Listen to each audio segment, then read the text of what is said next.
Katapusang era na bakaha sa power trio nila ni Tito, Vic ug Joey. Human sa 44 katuig nilang panag-uban sa noontime show, ilang gianunsyo ang pagbiya na sa Eat Bulaga sa Tape Incorporated. Ani ang report ni Orchids Lapingkaw. Daghan na natingala nganong replay ang gipagawas nga episode sa noontime show nga Eat Bulaga kagahapon, Mayo 31. Apan kun replay ang nakitaan sa telebisyon sa YouTube account sa Eat Bulaga, nigawas sila si Tito Soto, Vic Soto ug Joey De Leon kauban ng The Barkads ug mihatag sila og katinawan.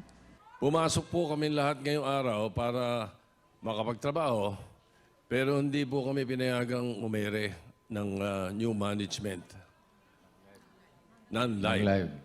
Simula ngayong araw, May 31, 2023, kami po ay magpapaalam na sa Tape Incorporated.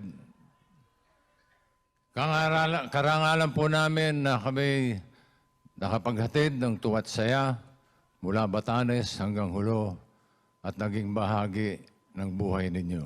Nagpasalamat usab sila sa nahimong Pinoy-anan sa Eat Bulaga sud sa 40 katuig ang Kapuso Network, ang kanhi pangu sa Tape Incorporated nga si Tony Tibiero ug sa tanang nisuporta sa programa. Maraming salamat sa inyong lahat.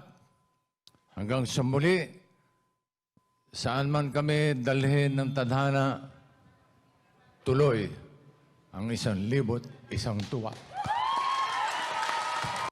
Ang pagpanamilit sa TVJ gikan sa Tape Incorporated, subay kini sa giingong di magkasinabot ang host ug ang bagong management sa Tape Incorporated nga gipanag-iya sa pamilya Halosos.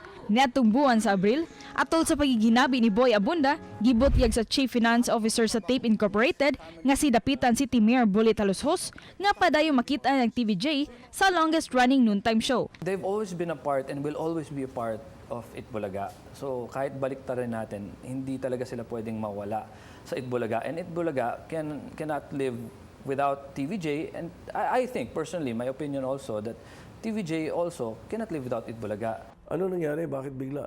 Ang sabi sa amin, nalulugi daw. Kailangan daw paguhin ang nagpapatakbo. At kailangan daw i-reinvent ang Eat Bulaga.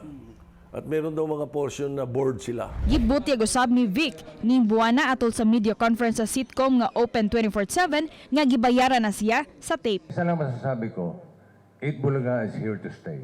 Subay niini gikasubo sa GMA Network ang wa damha nga pangitabo sa Eat Bulaga.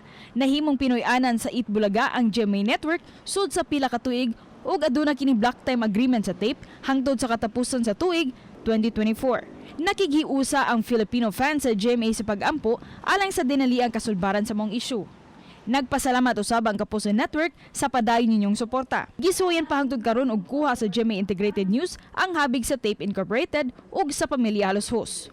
Kauban si Clans Gabutin, ako si Orchids Lapingkaw, GMA Regional TV Live.